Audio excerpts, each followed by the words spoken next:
Neck exercise. ഏറ്റവും ആദ്യത്തെ stage എന്ന് പറഞ്ഞാൽ നമ്മളുടെ ഫോർവേഡ് ബെൻഡിങ്, അതാണ്. അതായത് പതുക്കെ തല ഫ്രണ്ടിലോട്ട് മുട്ടിക്കുക. അതായത് നമ്മുടെ ചെസ്റ്റിൽ മുട്ടുന്ന രീതിയിൽ വേണം ഫ്രണ്ടിലോട്ട് മുട്ടേണ്ടത്.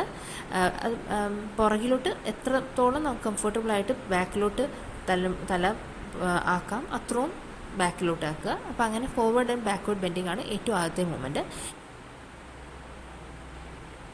അടുത്ത മൂവ്മെൻറ്റിൽ നമ്മൾ സൈഡ് വൈസ് ബെൻഡിങ് ആണ്. അതിൽ ഏറ്റവും ആദ്യം നമ്മളുടെ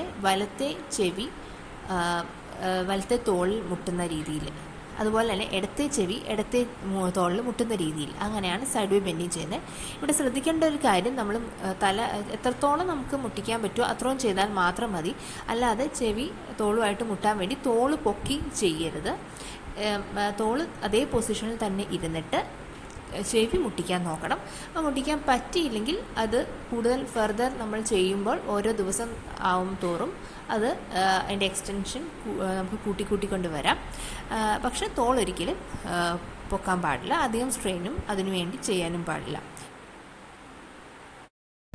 അടുത്ത മൂവ്മെൻ്റ് എന്ന് പറഞ്ഞാൽ നമ്മളുടെ തല ഒരു വശത്തേക്ക് നമ്മൾ ചെരിക്കുക. അപ്പം നമ്മൾ തല ചെരിക്കുമ്പോൾ നമ്മളുടെ ചിന്ന് നമ്മളുടെ ഷോൾഡറിലെ ലൈനുമായിട്ട് പാരലായിട്ട് അങ്ങനെ ഇരിക്കും.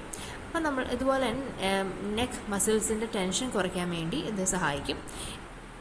അടുത്തതാണ് സർക്കുലർ മൂവ്മെൻറ്റ്. സർക്കുലർ മൂവ്മെൻറ്റ് എന്ന് പറഞ്ഞാൽ പതുക്കെ നമ്മൾ തല താഴ്ത്തി സൈഡിലോട്ട് റൈറ്റിലോട്ട് പോയി, പിന്നെ ബാക്കിലോട്ട് പോയി, പിന്നെ ലെഫ്റ്റിലൂടെ ഫ്രണ്ടിലോട്ട് വരിക, അങ്ങനെ സർക്കുലർ മൂവ്മെൻറ്റ്.